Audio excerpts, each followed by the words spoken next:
हर महादेव, देवों के देव महादेव के चरण में प्रणाम करता हूँ। दुर्गा माँ के चरण में प्रणाम करता हूँ। सरस्वती माँ के चरण में प्रणाम करता हूँ। गणपति ललनमा के चरण में प्रणाम करता हूँ।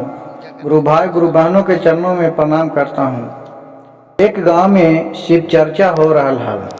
वहाँ बहुत से शिव गुरु भाई और गुरु बहन बैठ के और शिव शंकर भगवान के आराधना कर रहा है।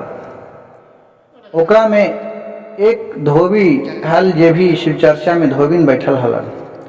धोबिन के देख के ये सब बहुत मन दुर्व्यवहार से देखे लगल।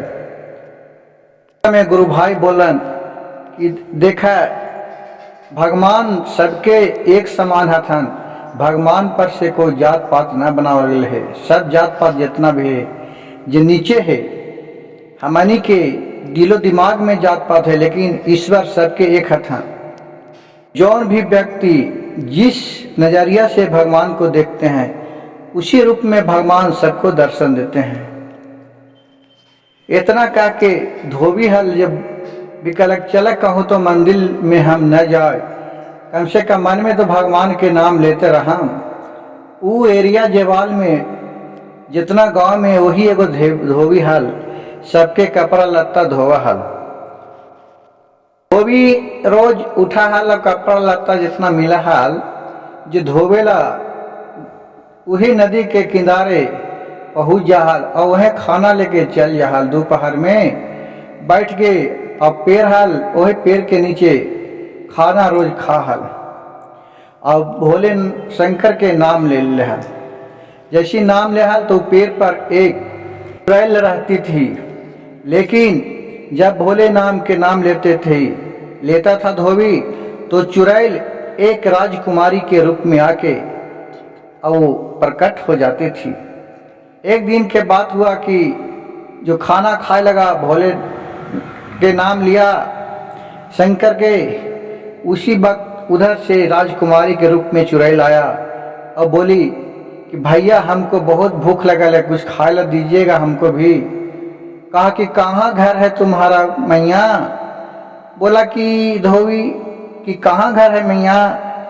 तो राजकुमारी ने बोली कि मेरे तो माँ बाप कोई नहीं है, सब मर गए हैं, मैं अनाथ हूँ और मैं यही जंगले जंगले भटकते रहता हूँ, यही पेड़ के ऊपर भगवान के नाम लेके रहता हूँ और हमको कोई देखता नहीं है, सब प्रभु की लीला है।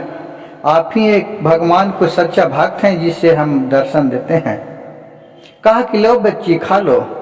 वो अपना खाना धोबी उसको भी खिलाते हैं, वो बेचारी खा कर तृप्त हो जाती है और उसी तरह कुछ दिन बीतते रहता है। डेली आते है धोबी और कपड़ा धोता है और उसी जगह खाना दोनों खाता है। उसके लिए भी निकाल के घर से आता है और दे देता है, दोनों साथ में बैठ के खाते हैं। जब से धोबी को उसका से जान पहचान हुआ तो धोबी को किसी चीज का कमी नहीं होने लगा। शिव गुरु के महिमा से दिन दोगुना रात चौगुना बढ़ने लगा।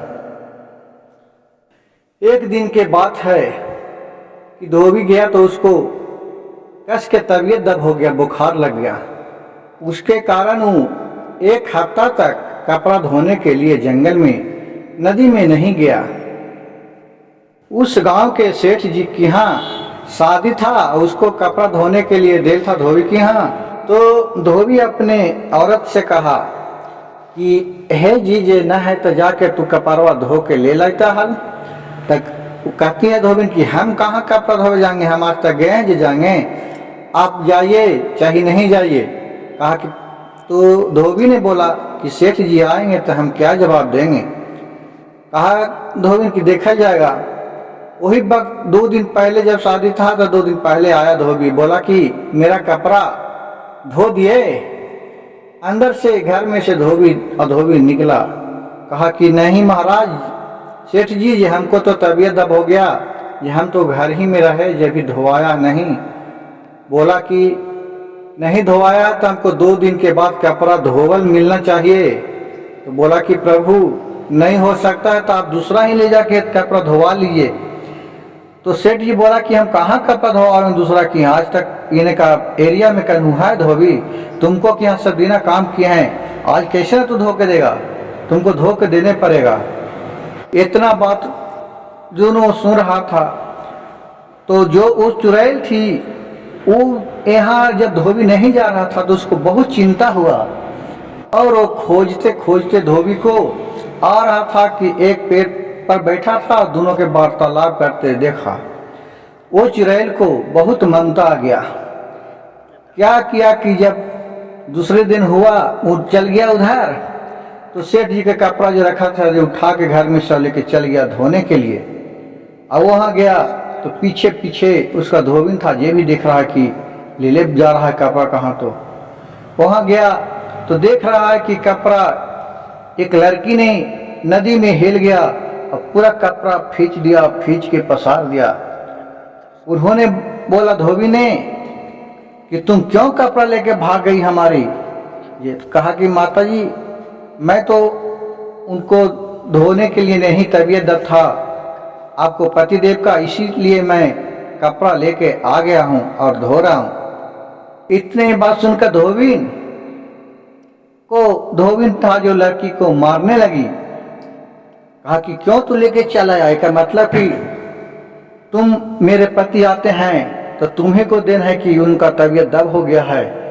ये उतने में फिर दोनों लड़ते रहती है, बहुत लड़ते फिर धोबी उधर से आता है घर से कि अभी तक आई है नहीं, कहा हुआ। तो देख रहा है कि धोबिन है जो लड़की को मारा। कहा कि क्या कर रही है तू, काहे को उसको मार रही है। बोला कि लेके कपड़ा चला आओ, कैसे कैसे धो दिया, सब कपड़ा फट जाएगा, बिना बोले चलाया। ये हो ना हो आपसे कोई है इसको से, इसीलिए कपड़ा लेके आ गया है। धोबी कहा कि नहीं, तुम जो लगा रहा है मेरा पर असलंग वो बहुत गलत है, इसका नहीं माँ है ना बाप है, इसी जगह रहती है। और जब मैं कपड़ा धोने आते थे तो इसको लिए दोपहर में खाना लाते थे और दोनों को बैठ के खाती थी। देखिए तो आज कितना ममता छूटा, ये आपको कपड़ा आके धो दिया।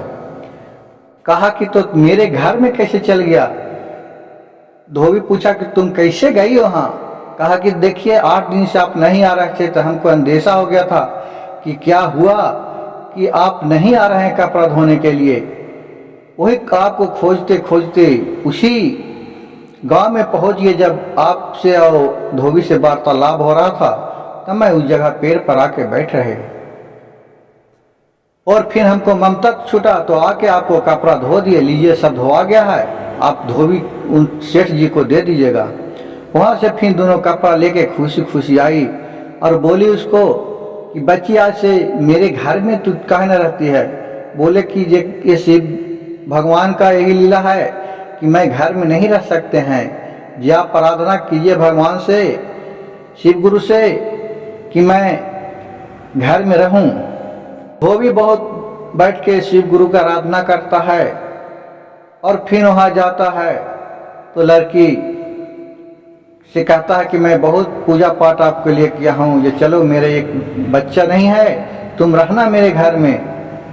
भगवान के कृपा होता है। वो जो चुड़ैल थी वो एक अच्छी लड़की बन गई और धोबी के घर रहने लगी। और फिर धोबी और धोबी आए, ये बच्ची तीनों को खुशी खुशी रहने लगी। गुरु भाई गुरु बहन, तो सोचिए कि एक भूत भी होता है जिसके पास भी ममता रहता है। तो ममता के बस में भगवान होते हैं, जिसके ऊपर भी ममता है समझिए कि उसको देवी का इष्ट है उसके ऊपर। हर हर महादेव, घर घर महादेव। मेरे वीडियो अच्छा लगे तो मेरे चैनल को लाइक कीजिए, सब्सक्राइब कीजिए और शेयर कीजिए।